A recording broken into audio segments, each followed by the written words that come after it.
ഒരുത്തന്റെ അനുവാദം വേണ്ട ഇവിടെ കുംഭമേള നടക്കാൻ. നാഗസന്യാസിക്ക് വരണമെന്ന് വിചാരിച്ചാൽ നാഗസന്യാസി വന്നിരിക്കും. ആരും ഒരു ചുക്കും ചെയ്യാൻ പോകുന്നില്ല. പിന്നെ അവർ ചിലർ തുണി ഉടുക്കും, ചിലർ ഉടുക്കാതിരിക്കും. ആരാണ് മുമ്പോട്ട് വരുന്നത് തടസ്സപ്പെടുത്തുന്നത് കാണട്ടെ. ഇവിടുത്തെ ഹിന്ദു ആരാണ് എന്താണ് എന്ന് അവർ അപ്പോൾ അറിയും. അത് ഏത് ഭാരതപ്പുഴ ആരുടെയും അച്ഛന്റെയോ അല്ലെങ്കിൽ ബാപ്പയുടെയോ കാക്ഷായ വസ്ത്രം ധരിച്ചിട്ടാണ് ഈ കാടത്തരം ഇരുന്ന് പറയുന്നത്. ശരിയാണ്, ഈ ഭാരതപ്പുഴ ആരുടെയും തന്തയുടെ വകയില്ല. പക്ഷേ സർക്കാരിൻ്റെ കീഴിലാണ് ഇത്തരം സംവിധാനങ്ങളൊക്കെ കിടക്കുന്നത് എന്നുള്ള ബോധമെങ്കിലും ചോറ് തിന്നാൽ കിട്ടും. ചാണകം തിന്നുന്ന ആളുകൾക്ക് അത് കിട്ടുമെന്ന് എനിക്കറിയില്ല. ഗോമൂത്രത്തിൽ കുളിക്കുന്ന ആളുകൾക്കും അത് കിട്ടുമോ എന്ന് എനിക്കറിയില്ല കേട്ടോ. ഇവിടെ തുണി ഉടുത്ത് വന്നാലും ഉടുത്ത് വന്നില്ലെങ്കിലും ഞങ്ങൾക്ക് കുഴപ്പമില്ല. പക്ഷേ ജനങ്ങളെ ഉപദ്രവിക്കരുത്, അവിടെ തുറക്കരുത് എന്നും കൂടി ഒന്ന് പറഞ്ഞേക്കണം. കുംഭമേള നടന്നപ്പോൾ ഉണ്ടായ വീഡിയോസൊക്കെ ഞങ്ങൾ കുറേ കണ്ടിട്ടുണ്ടെങ്കിൽ UP-യിലുള്ളത്.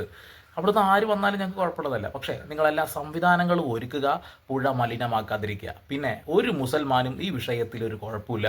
ഹൈന്ദവനായ ഞാൻ പറയുന്നു, മലിനീകരണം പാടില്ല, അത് ചെയ്യുന്നത് ശരിയല്ല. നമുക്കെങ്കിലും കുറച്ച് സമാധാനം വൃത്തിയുണ്ട്, അത് നശിപ്പിക്കാതിരിക്കുക എന്ന് മാത്രമേ പറയുന്നുള്ളൂ.